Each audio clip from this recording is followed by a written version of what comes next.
សួស្តីអ្នកគ្នាវត្តត្រឡប់ជួយខ្ញុំមកទៀតហើយហើយវីដេអូហ្នឹងក៏ខ្ញុំអាប់ដេតជាមួយនឹង skin និង event ដែលរៀបនឹងចេញនៅអំឡុងខែ6និងខែ7អ្នកគ្នាចង់ដឹងថាមាន skin អីខ្លះនិង event ណាខ្លះកុំភ្លេចតាមដានវីដេអូហ្នឹងរហូតដល់ចប់តែមុននឹងចូលទៅដល់វីដេអូសង្ឃឹមថាអ្នកគ្នាមកចិត្តអាក្រក់ជួយ Subscribe ខ្ញុំម្នាក់មួយផងហើយឥឡូវយើងមកមើលជាមួយនឹង skin ឬ event ដែលរៀបនឹងចេញនៅក្នុងខែ6យើងវិញអ្នកគ្នាហើយនៅក្នុងថ្ងៃទី1ខែ6គឺយើងមានជាមួយនឹង skin Starlight របស់ Harrod ណាគ្នាដែលមានជាមួយ3ពណ៌អញ្ចឹងទៅហើយនៅក្នុងថ្ងៃទី1ខែ6យើងដដែលក៏មកជាមួយ skin collector របស់ Kimi ក៏មកជាមួយ skin ផ្សេងដែរណាគ្នាហើយនៅក្នុងថ្ងៃទី5ខែ6យើងហ្នឹងគឺមកជាមួយនឹង skin event Hello Kitty ណាគ្នាដែលជា event Sario Character ណាគ្នាវាជាប្រភេទ Bingo ណាគ្នាហើយក្នុងហ្នឹងក៏មានជាមួយ skin Lucky Box អីផ្សេងផងដែរណាគ្នាចឹងកុំភ្លេចដាក់យកទៅអ្នកគ្នាសាច់ event ហ្នឹងចំណេញខ្លាំងមែនតើហើយនៅក្នុងថ្ងៃទី5ខែ6យើងដដែលក៏មកជាមួយនឹង skin free របស់ Roger ណាគ្នាជាប្រភេទ skin ដែលយើងត្រូវធ្វើ quest យកណាគ្នាបាទហើយចឹងអ្នកគ្នាកុំភ្លេចដាក់ quest ដើម្បីយកជាមួយ skin ហ្នឹងដល់គ្នាណាគ្នាហើយឥឡូវយើងចាំមើលជាមួយនឹងថ្ងៃថ្មីដែលជាថ្ងៃមុនទូនគាត់តម្លាក់ rank ក៏តម្លាក់ season របស់យើងផងដែរអ្នកគ្នាគឺជា season ទី41យើងហ្នឹងអ្នកគ្នាហើយក៏មកជាមួយនឹង hero ថ្មីផងដែរគឺជា hero បែប jungle អ្នកគ្នាជា hero Hirara អ្នកគ្នានិយាយទៅ hero ហ្នឹងគឺមានតែ2 skill ទេអ្នកគ្នាចាំវីដេអូក្រោយគឺខ្ញុំនឹងពន្យល់ skill របស់វាហើយក៏មកជាមួយនឹង skin season មកដែរគឺជា skin របស់ Sack អ្នកគ្នាហើយនៅក្នុងថ្ងៃទី17ខែ6យើងដដែលក៏មកជាមួយនឹង skin Angela season ទី41ផងដែរអ្នកគ្នាគឺជា skin ដែលគេដាក់លក់ក្នុង shop ណាគ្នា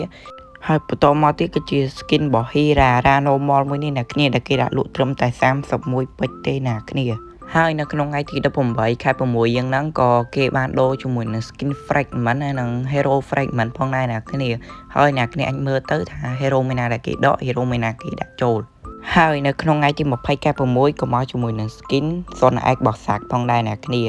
ហើយនៅចុងខែ6យើងហ្នឹងតែទាន់នឹងថ្ងៃណាទេក៏ខ្ញុំបានលើកដំណឹងថាគេចេញជាមួយ event មួយហ្នឹងហើយក៏មានដំណឹងខ្លះទៀតក៏គេបាននិយាយថាវា delay អញ្ចឹងណាតែខ្ញុំអត់ទាន់ដឹងច្បាស់ទេ